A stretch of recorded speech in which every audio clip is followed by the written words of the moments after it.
Ako, Ivana. marami akong in-auditionan. Pumila ako sa PBB, and then sumali ako sa mga reality competitions, tapos nag-audition ako sa mga commercials, pero lahat, wala.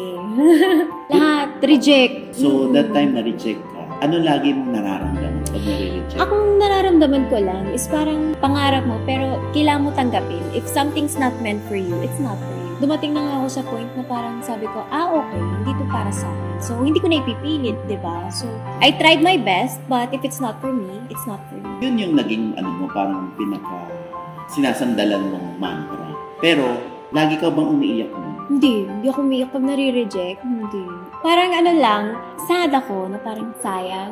Yung ganun lang. Pero I know kasi na God has a better plan for me. So, hindi ako yung umiiyak everyday o yung yung pag nare-reject ako, tapos may tumatawag. Yung katulad sa PPB, tumawag sa akin. Rejected ka. Okay, thank you. Tapos